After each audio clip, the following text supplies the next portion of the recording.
ओम शांति। 17 सितंबर 2023। अव्यक्त मुरली। आज की मुरली के मुख्य पॉइंट्स हैं: व्यर्थ बोल, डिस्टर्ब करने वाले बोल से स्वयं को मुक्त कर बोल की इकोनॉमी करो। आज बाप दादा हर बच्चे को विशेष दो रूपों से देख रहे हैं। एक, हर एक बच्चा सर्व मनुष्य आत्माओं के पूर्वज सारे वृक्ष का फाउंडेशन है, क्योंकि जड़ से सारा वृक्ष निकलता है। और दूसरे रूप में पूर्वज बड़े को भी कहते हैं। तो सृष्टि के आदि में आप आत्माओं का ही पार्ट है, इसलिए बड़े ते बड़े हो। इस कारण सर्व आत्माओं के पूर्वज हो। साथ साथ ऊंचे ते ऊंचे बाप की पहली रचना आप ब्राह्मण आत्माएं हो।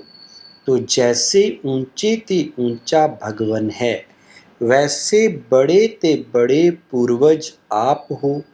तो इतने सारे पूर्वज बच्चों को देख बाप हर्षित होते हैं।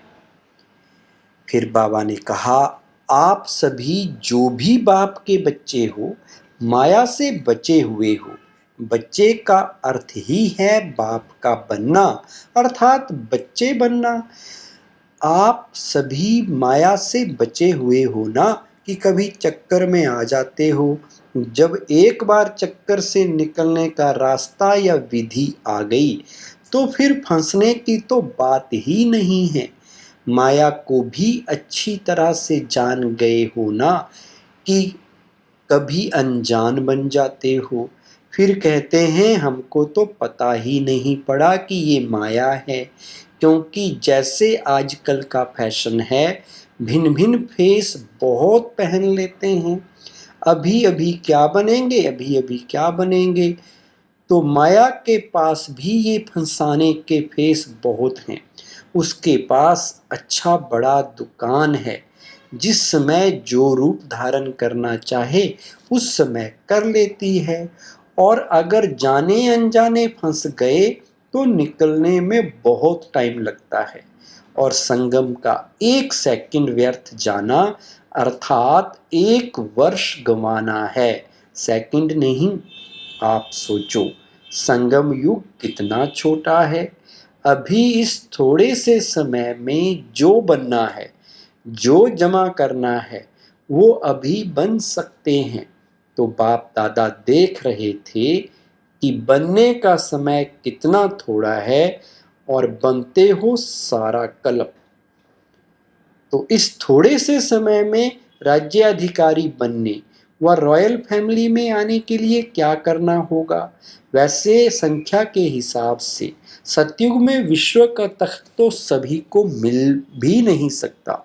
मानो पहले लक्ष्मी नारायण तो तख्त पर बैठेंगे, लेकिन जो पहले लक्ष्मी नारायण की रॉयल फैमिली है, उन्हों को भी इतना ही सभी द्वारा स्नेह और सम्मान मिलता है।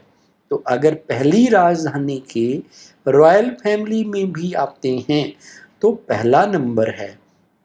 चाहे बड़े तख्त पर नहीं बैठते, लेकिन प्रारब्ध नंबर 1 के हिसाब से ही है।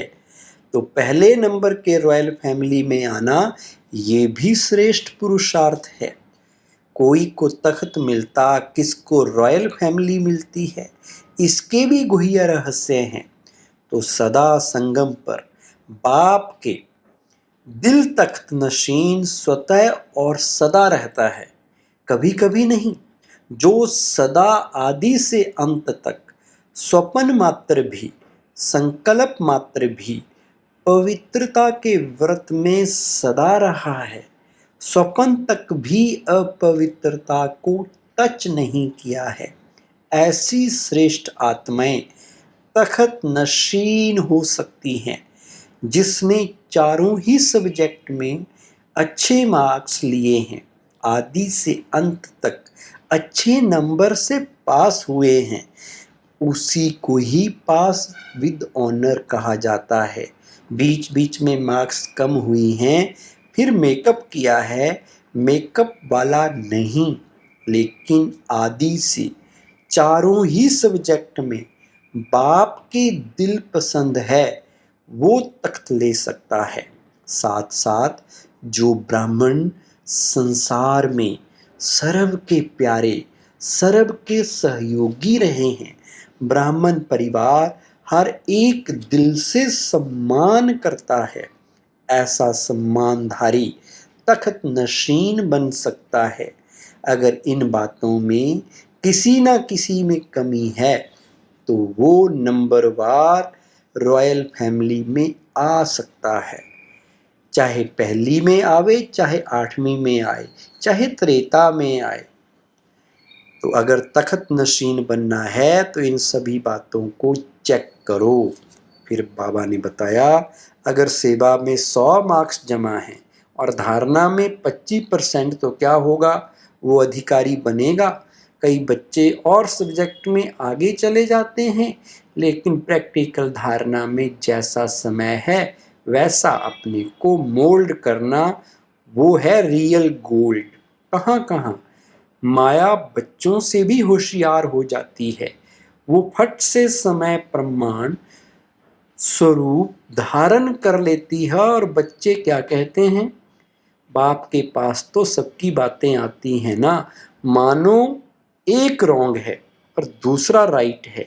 ऐसे भी होता है कि दोनों तरफ की कोई ना कोई कमी होती है, लेकिन मानो आप बिल्कुल ही अपने को राइट समझते हो और दूसरा बिल्कुल ही रॉन्ग है, तो आप राइट हो और वो रॉन्ग है। फिर भी जैसा समय, जैसा वायुमंडल देखा जाता है, वैसे अपने को ही चाहे समाना पड़ता है, चाहे मिटाना पड़ता है, चाहे किनारा करना पड़ता है।